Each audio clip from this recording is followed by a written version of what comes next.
of those found guilty was president of the megalithic corporation IG Farben, Hermann Schmitz.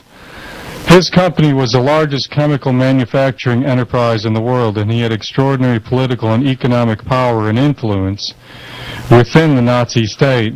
Farben produced the gas used by the Nazis in gas chambers and the steel for railroads built to transport people to their deaths. While serving his prison term, Schmitz looked for an alternative to the brute force for controlling people and realized that people could be controlled through their food supply. When he got out of prison, he went to his friends at the United Nations and laid out a plan to take over the control of food worldwide. A trade commission called Codex Alimentarius, Latin for Food Code, was recreated under the guise of it being a consumer protection commission. But Codex was never in the business of protecting people.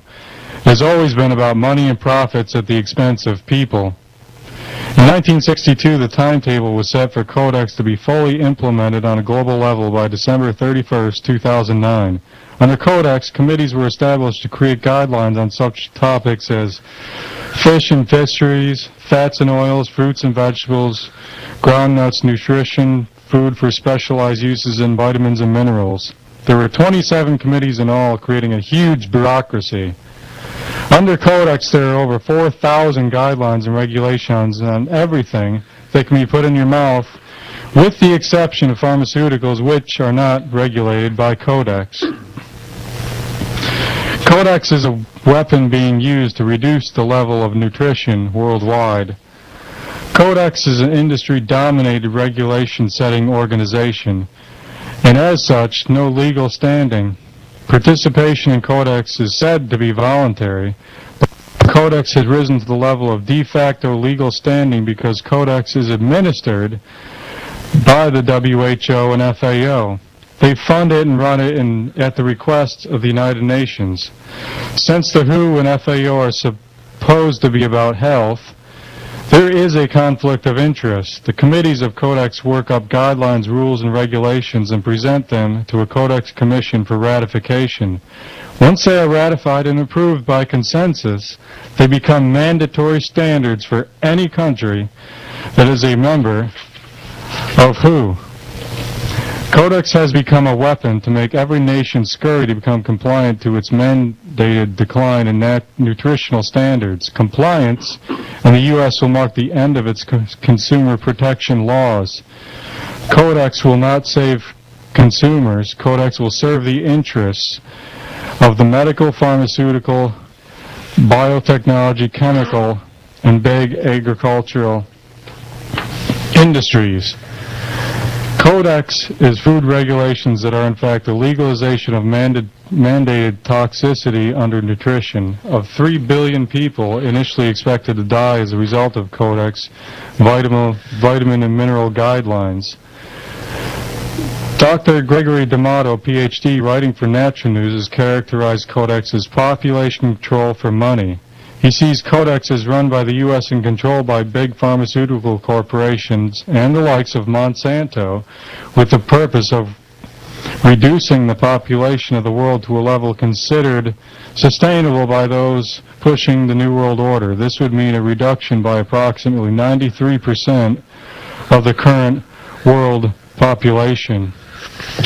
And those that control the food control the population. You're not going to put up much of a fight if the governments of the world have successfully used food as a weapon. And I urge everyone, if you've never heard of this, to look into this for yourself, because this is information people need to know, and I guarantee you, you're not going to see this leading off the Sean Hannity show or something like that. And it is coming to fruition December of this year. Am I correct, Brian?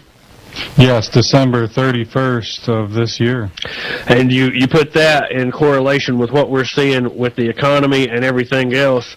Possible come December, who knows what kind of situation we're going to be in with this manufactured bird flu that they are so well predicting will be running rampant come September, October. So Like I say, I urge everyone to look into this for themselves. Don't take our word for it. Look it up for yourselves. Do your own research, and you will come to some startling conclusions, I guarantee you.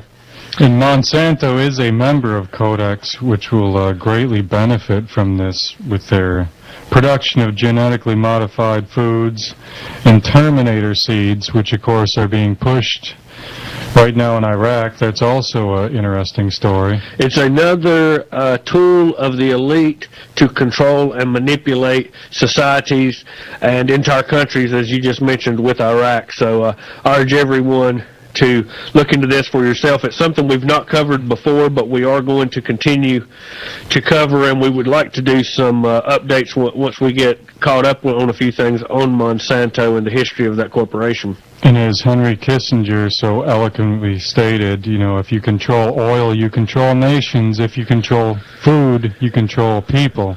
Exactly, and that is exactly where we are headed, and we are headed there in rapid form.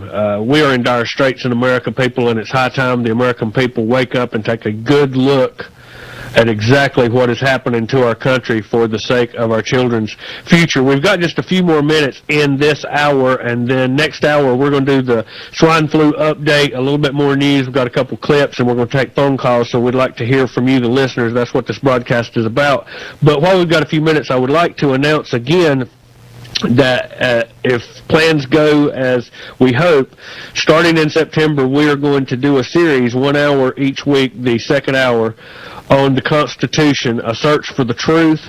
We are going to, right now it looks like we're going to have Chuck Baldwin, Judge Napolitano lined up as guest. We're going to play part of the speech of FDR, and where we are at on this is March 9th of 1933. You can start doing your own research. FDR basically suspended the Constitution. It has been a series of miracles how all this information has came to us, some right here in Iredell County, Catawba County, different people that had information. We got a documentary by Dr. Gene Schroeder that he did in the early 90s, Constitution Fact or Fiction. He is going to be on as a guest, and we are going to be discussing whether or not the government through legislation has effectively suspended our Constitution, and is this where the government gets its right to legislate by executive order? You know, the president can govern with executive order practically like a dictator and make Congress nothing more than ceremonial. We also gave this information to Virginia Fox when we were in Washington. She's looking into it.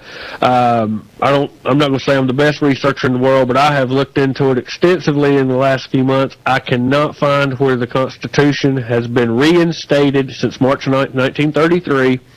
We also have an audio tape we're going to be playing of John McCain admitting that the Constitution was in suspension. This is probably going to be about a 6-week series.